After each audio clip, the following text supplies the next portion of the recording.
Vous êtes-vous déjà demandé comment est-ce que lorsqu'il y a beaucoup de vent à l'extérieur et que vous essayez de marcher en direction de ce vent qui vient vers vous, que le vent vous pousse et c'est difficile d'avancer?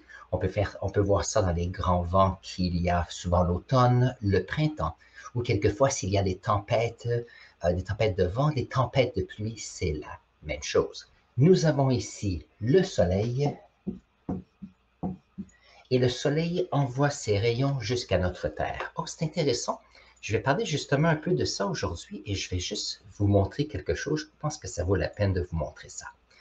Lorsque nous avons l'énergie, l'énergie est transférée de plusieurs façons.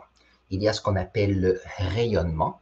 Donc ici, c'est l'énergie qui se transporte avec des ondes de chaleur, bien sûr. Donc, si on regarde mon dessin ici, nous avons le soleil qui est la source de chaleur et ici, il y a le rayonnement.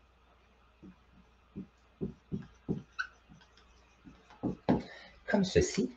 Maintenant, ce qui est intéressant, c'est que lorsqu'on arrive sur notre planète Terre, oups, le bleu ne fonctionne pas aujourd'hui, donc on va avoir une Terre mauve aujourd'hui. Comme ceci. Et nous avons l'atmosphère, on va mettre l'atmosphère comme ceci. Donc, lorsque cette énergie arrive dans notre atmosphère, comme ceci, et même comme cela,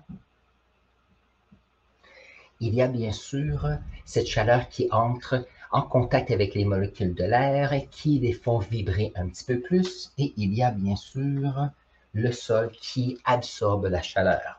Le fait de l'absorption de la chaleur par la matière, ça s'appelle la conduction.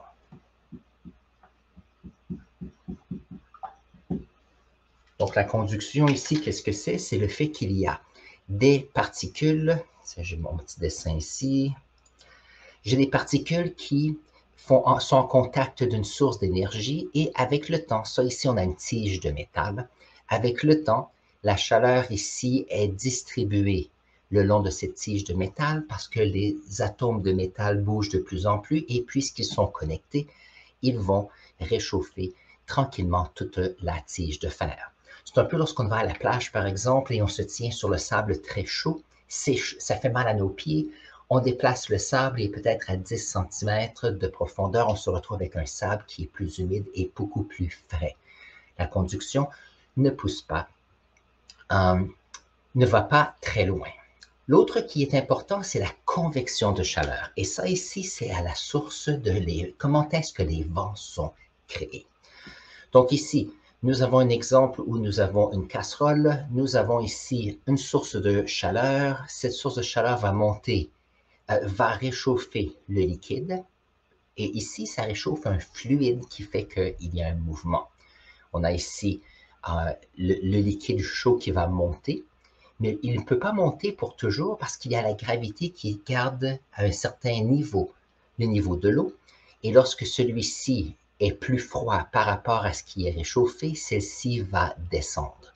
Et la raison pourquoi, c'est que si on a une substance qui est chaude ici, qui monte vers le haut, on ne peut pas enlever complètement les substances. Si on élève le fluide, ça crée une zone de basse pression, qu'on peut dire. Alors, il y a de l'espace disponible parce que cette matière monte vers le haut et cette matière disponible va prendre la place. Et la convection fait les vents. Laissez-moi vous montrer ça. Donc, bien sûr, si nous avons le sol qui devient très chaud, comme ceci. Je ne sais pas si vous entendez la foudre. Tout le ciel est devenu très foncé maintenant. Si le sol est chaud comme cela, qu'est-ce qui va arriver? C'est que l'air qui est près du sol va monter vers le haut, comme ceci. Et lorsqu'elle va monter, qu'est-ce qui va arriver? C'est que ça crée une zone où s'il y a moins d'air, la densité est plus basse. Conséquence de cela, c'est qu'on a de l'air qui va venir prendre la place ici de cet endroit. Donc, et lorsqu'elle va prendre la place de cet endroit, la différence, c'est que s'il y a des humains, par exemple, qui se retrouvent ici, qu'est-ce qui va arriver? C'est que Le vent va prendre les cheveux et va les envoyer dans la direction où le vent va bouger. Et si on a quelqu'un qui est de ce côté-ci, les cheveux seront de ce côté-là parce qu'ils vont monter dans cette direction. Maintenant, ça, c'est intéressant parce que pour ceux qui aiment aller à la plage, par exemple, ou aiment faire la voile, je vais vous montrer quelque chose qui est intéressant de ce côté-là.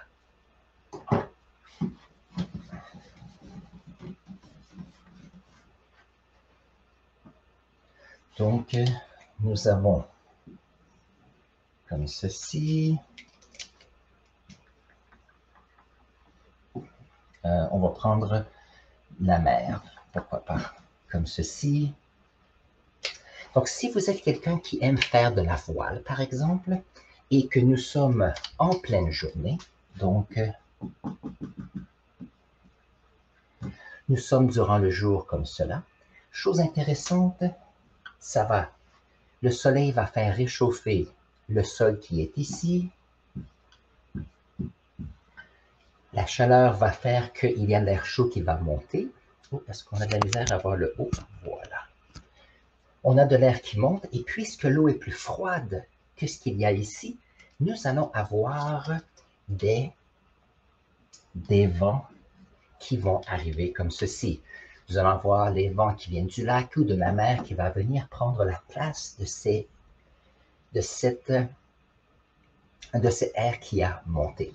Maintenant, s'il y a une très très grande différence de chaleur, qu'est-ce qui va arriver? C'est que le vent sera beaucoup plus fort parce que si il y a beaucoup de chaleur qui monte ou que le volume est immense, on a une grande quantité de vent qui arrive. Ça veut dire que quelqu'un qui est ici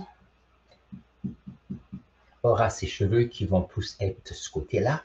Et donc, si on a un voilier comme ceci, le voilier peut aller facilement de l'autre côté. Par contre, lorsqu'on arrive le soir, chose intéressante, s'il fait plus frais, où est ma brosse?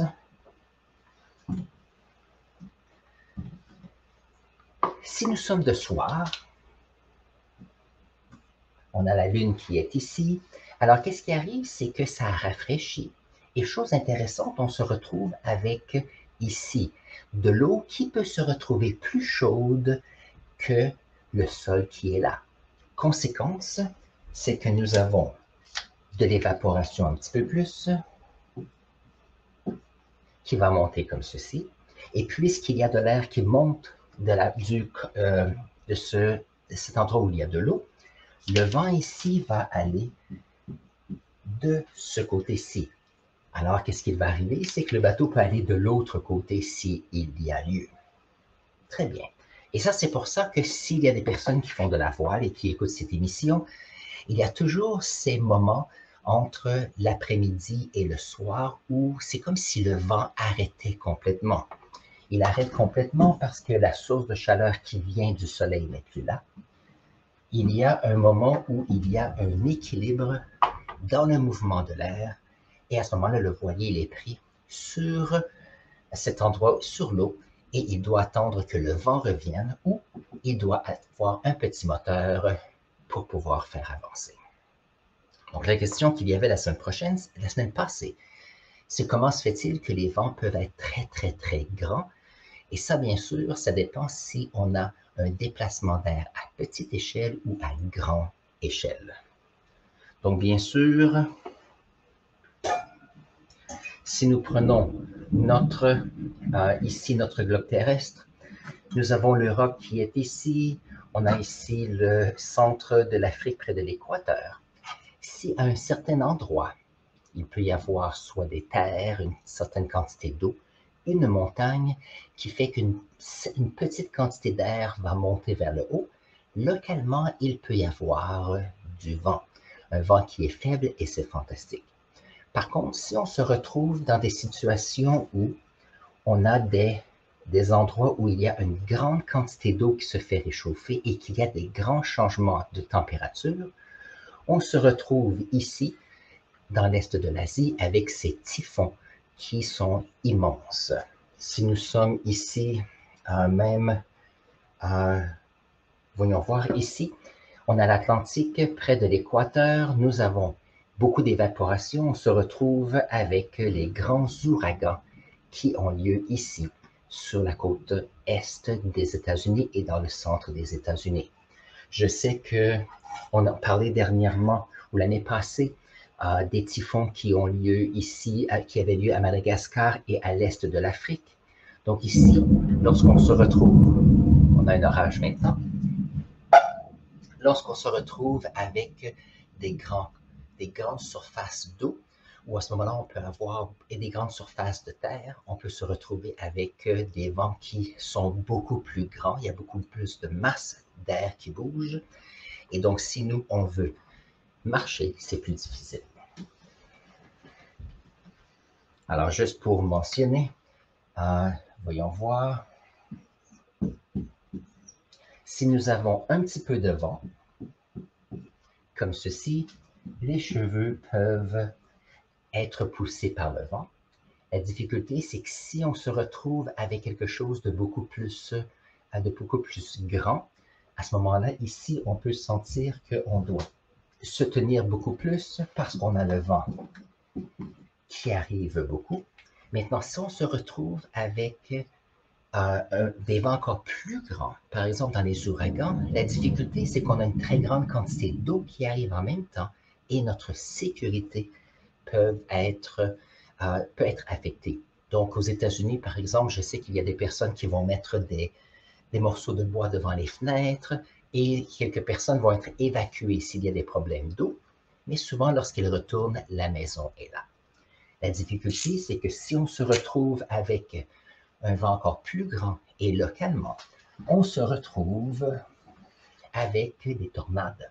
Et je sais que la semaine passée, près d'Ottawa, ici au Canada, il y a eu des tornades. Et ici, les tornades, c'est qu'on a un endroit très localisé et des vents qui sont très, très rapides, souvent plus de 100. Alors pour des vents de 150, 160 km/h et même plus, alors qu'est-ce qui arrive? C'est que c'est tellement concentré qu'à ce moment-là, on se retrouve avec des voitures qui peuvent être brisées, des toits de maison.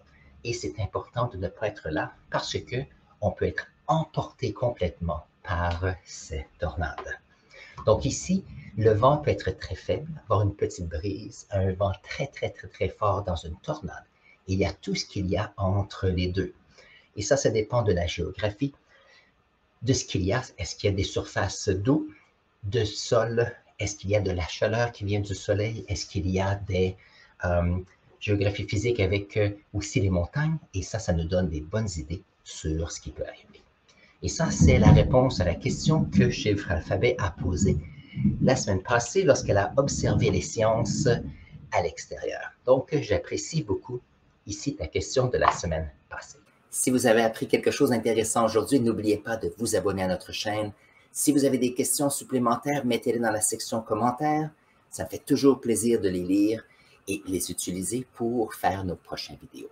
Sur ce, prenez un instant et je vais mettre ici un lien pour une autre vidéo pour vous et on se voit dans la prochaine vidéo.